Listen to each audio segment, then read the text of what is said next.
প্রায় 2.5 বছর ধরে পড়ে থাকা তুরানের ছোটবেলার সাইকেলটি এখন তুরান বড় হয়ে চালানোর জন্য অস্থির হয়ে গেছে। সাইকেলটা যেহেতু দীর্ঘদিন পড়েছিল, সেটার একটা ভালো ধরনের রেজিস্টার দরকার। তো আমি জানি না এখন পর্যন্ত সাইকেলটা যে ঠিক হবে কি হবে না। তো তুরান মোটামুটি টেনশনে বসে আছে, পিছনে সাইকেলটা অলরেডি টেকনিশিয়ান নিয়ে কাজ শুরু করে দিল। তো দেখা যাক সাইকেলটা ঠিক হয় কি না। প্রচুর ময়লা জমে গেছে, পড়ে থাকতে থাকতে বাসার মধ্যে টায়ারগুলো বসে গেছে এবং এই টায়ারগুলো পুনরায় ঠিক করতে হবে। তো আপনারা সবাই ভিডিওটা শেষ পর্যন্ত দেখবেন, না টেনে সবাই সাবস্ক্রাইব করবেন তুরহানের এই চ্যানেলটি, তাইব ইমাম তুরহান। তো তুরহান মূলত অনেক ছোট থাকা অবস্থাতেই আরএফএল এর শোরুম থেকে একটা বিজয় দিবসের অফারে সাইকেলটা ওর জন্য কেনা হয়েছিল, কিন্তু ও আসলে ছোট থাকার কারণে পায়ে ও আসলে প্যাডেলগুলো পাচ্ছিল না, আর সেজন্য সাইকেলটা এত দীর্ঘ সময় বছর ধরে পড়েছিল। ওর বড় হওয়ার অপেক্ষায় ছিলাম আমরা। সো এখন সময় আসছে ও সাইকেলটা চালিয়ে দেখবে।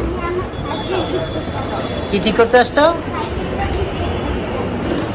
তোমার সাইকেলটা ঠিক করতে আসছো? তোমার সাইকেলে কি সমস্যা হয়েছে বলো?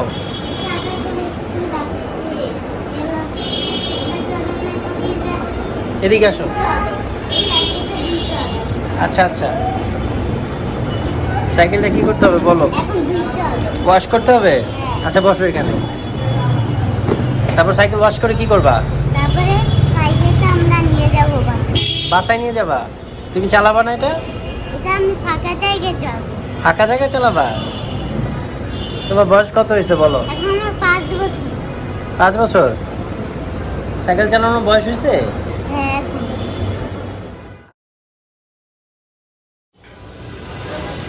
আমরা চলে আসছি হচ্ছে সাইকেল স্পেস, রামপুরা সোনালী ব্যাংকের ঠিক সামনে। তো এখন মূলত নজলগুলো দেখতে হচ্ছে, কারণ দীর্ঘদিন পরে থাকলে সাইকেলগুলোর নজল নষ্ট হয়ে যায় অনেক সময়। এছাড়া নজলে যে বাতাস প্রেশার যেটাকে দেওয়া হয় সেটা, সাইকেলটা দীর্ঘদিন পড়েছিল, তো এখন রেজিস্ট্রেশনের কাজ চলতেছে। দেখি বাতাস থাকে কিনা।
লাইট লাগাই দিব? হ্যাঁ, যদি আচ্ছা ভাই, যে ব্রেক করলে পিছনে লাইট জ্বলবে, এটা সিস্টেম অ্যাড করা যাবে? কত এটা?